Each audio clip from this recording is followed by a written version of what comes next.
Hello guys, welcome back to our channel. Episode ആരംഭിക്കുമ്പോൾ കാണിക്കുന്നത് വന്ദനയുടെ വീടാണ്. ഹരിത വിളിച്ചിട്ടാണ് ഇങ്ങോട്ടേക്ക് വന്നതെന്ന് ജഗൻ കുറുപ്പിനോട് കള്ളം പറയുന്നു. ഞാനിതെന്താണെങ്കിലും അച്ഛനെ വിളിച്ച് പറഞ്ഞു കൊടുക്കുമെന്ന് ഹരിത പറയുമ്പോൾ നിനക്ക് വേണ്ടിയല്ലേ ഞാൻ വന്നതെന്ന് ജഗൻ പറയുന്നു. എന്നാലേ ഏട്ടൻ ഊണ് കഴിച്ചിട്ട് പോയാൽ മതിയെന്ന് ഹരിത പറയുമ്പോൾ അതിന് സമ്മതിക്കുകയാണ് ജഗൻ. തുടർന്ന് ജഗൻ മുറിയുടെ പുറത്തേക്ക് ഇറങ്ങുമ്പോൾ വന്ദനയെ കാണുകയാണ്. ഇനിയും എന്റെ പിന്നാലെ വരികയാണെങ്കിൽ നിങ്ങളുടെ അനിയത്തിയോട് ഞാൻ പറയും ഏട്ടനൊരു ആഭാസനും പെണ്ണുപിടിയനുമാണെന്ന്. എന്റെ വന്ദന എന്നെ തെറ്റിദ്ധരിച്ചിരിക്കുകയാണെന്ന് പറഞ്ഞുകൊണ്ട് വന്ദനയെ ജഗൻ പറഞ്ഞ് മനസ്സിലാക്കാൻ ശ്രമിക്കുന്നുണ്ടെങ്കിലും വന്ദന അതൊന്നും കേൾക്കാൻ കൂട്ടാക്കാതെ അവിടെ നിന്ന് പോവുകയാണ്.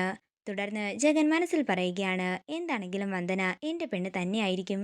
മറ്റാർക്കും ഞാൻ വന്ദനയെ വിട്ടുകൊടുക്കുകയുമില്ല.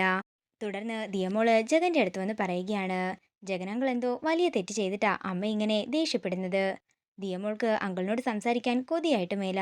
പക്ഷെ അമ്മ കണ്ടാൽ വഴക്ക് പറയും. കുഴപ്പമില്ല, മോള് വന്ദനാമ്മയുടെ കയ്യിൽ നിന്നും വഴക്ക് കേൾക്കണ്ട, മോള് പോയിക്കോളാൻ ജഗൻ പറയുന്നു. പിന്നീട് കാണിക്കുന്നത് പ്രകാശൻ സാഗറിനെയും കുറുപ്പിന്റെ സെക്രട്ടറിയെയും കാണാനായി ചെല്ലുന്നതാണ്. പ്രകാശന്റെ അക്കൗണ്ടിലേക്ക് പണമിട്ടത് ഞാനാണ്.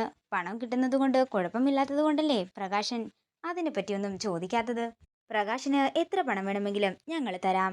പക്ഷേ ഞാൻ പറയുന്ന ചില ചെറിയ ചെറിയ കാര്യങ്ങള് പ്രകാശൻ ചെയ്യണമെന്നേ ഉള്ളെന്ന് സാഗർ പറയുമ്പോൾ ഞാൻ എന്താ ചെയ്യേണ്ടതെന്ന് പ്രകാശൻ ചോദിക്കുന്നു. പ്രകാശന് ഞാൻ ലക്ഷങ്ങൾ വേണമെങ്കിലും തരാം. പ്രകാശൻ എനിക്ക് രണ്ട് കാര്യങ്ങളാ ചെയ്തു തരേണ്ടത്. ഒന്ന്, ദിയമോളെ രാഗിക്ക് തിരികെ വിട്ടുകൊടുക്കണം.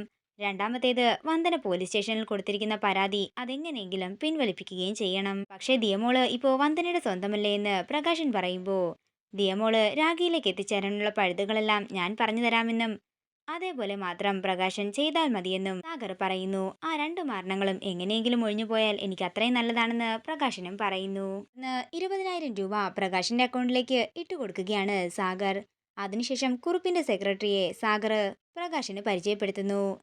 പ്രകാശൻ എന്താവശ്യമുണ്ടെങ്കിലും എന്നെ വിളിച്ചാൽ മതിയെന്ന് പറഞ്ഞ് സെക്രട്ടറിയും അവിടെ നിന്ന് പോകുന്നു. പിന്നീട് കാണിക്കുന്നത് വർഷയുടെ കാര്യമോർത്ത് വിഷമിച്ചിരിക്കുന്ന വന്ദനയാണ്. അതേസമയം ദിയമോള് വന്ദനയോട് കളിക്കാനായി ഉപ്പച്ചെല്ലാൻ പറയുമ്പോൾ മോളെ എനിക്ക് തലവേദനയാ, ഞാൻ കുറച്ച് റെസ്റ്റ് എടുക്കട്ടെ, മോള് പോയി കളിച്ചോളാൻ വന്ദന പറയുന്നു. അതേസമയം വിനു ദിയമോളെ എടുത്തുകൊണ്ട് കളിക്കാനായി പുറത്തേക്ക് പോവുകയാണ്. വർഷയുടെ ഫോട്ടോ കെട്ടിപ്പിടിച്ച് കരയുകയാണ് വന്ദന. അതേസമയം സുചിത്ര അങ്ങോട്ടേക്ക് ചെല്ലുന്നു. വന്ദനെ, വർഷ വിളിച്ചിട്ടുണ്ടായിരുന്നു അമ്മേ. വർഷയുടെ പേരിൽ എന്തോ പുതിയ ബിസിനസ് വിക്രം തുടങ്ങാൻ പോവുകയാണെന്നോ എന്തോ സ്ഥലം വാങ്ങിയിട്ടുണ്ടെന്നോ ഒക്കെ തന്നെ വർഷ അമ്മയോട് പറയുന്നത് കേട്ടു. കല്യാണം കഴിഞ്ഞ് പെണ്ണങ്ങോട്ടേക്ക് പോയതേ ഉള്ളൂ. കോടിക്കണക്കിനുള്ള ബിസിനസ് അല്ലേ ഇനി അവള് നോക്കി നടത്താൻ പോകുന്നത്. പക്ഷേ എനിക്കിതൊന്നും അത്ര പന്തിയായി തോന്നുന്നില്ലെന്ന് വന്ദന പറയുമ്പോൾ വിക്രം നല്ലയാളാണെന്നും വിക്രമല്ലേ അന്ന് അച്ഛനെയും അമ്മയും ഒക്കെ ലോക്കപ്പിൽ നിന്നും രക്ഷിച്ചതും പോലീസുകാരെ കൊണ്ട് മാപ്പ് പറയിച്ചതും, അതൊക്കെ വന്ദന എന്താ മറന്നുപോയോ? ഇതൊക്കെ കേൾക്കുന്ന വന്ദനയ്ക്ക് ദേഷ്യം വരികയാണ്. അതേട്ടത്തി, എനിക്കൊരു ചെറിയ തലവേദന പോലെ. എന്നാ വന്ദന കിടന്നോ, ഞാൻ ടാബ്ലറ്റ് തരാമെന്ന് പറഞ്ഞ് സുചിത്ര പുറത്തേക്ക് പോകുന്നു. തുടർന്ന് വന്ദന ശ്യാമിനെ വിളിക്കുന്നുണ്ടെങ്കിലും ശ്യാമിന്റെ ഫോൺ സ്വിച്ച് ഓഫ് ആയിരുന്നു. എന്റെ ദേവി, അവളെ രക്ഷപ്പെടുത്താനുള്ള പഴുതുകളെല്ലാം അടഞ്ഞു പോവുകയാണല്ലോ എന്ന് വന്ദന വിഷമത്തോടെ പറയുന്നു. പിന്നീട് കാണിക്കുന്നത് ദിയമോളും വിനുവും കൂടി ഒളിച്ചു കളിക്കുന്നതാണ്. അങ്ങനെ വിനു ഒളിക്കാൻ പോകുന്ന സമയത്ത് അങ്ങോട്ടേക്ക് പ്രകാശൻ വരികയാണ്.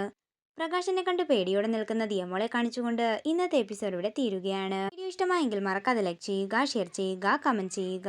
കൂടുതൽ സീരിയൽ അപ്ഡേറ്റ്സിനായി മറക്കാതെ സബ്സ്ക്രൈബ് ചെയ്യുക.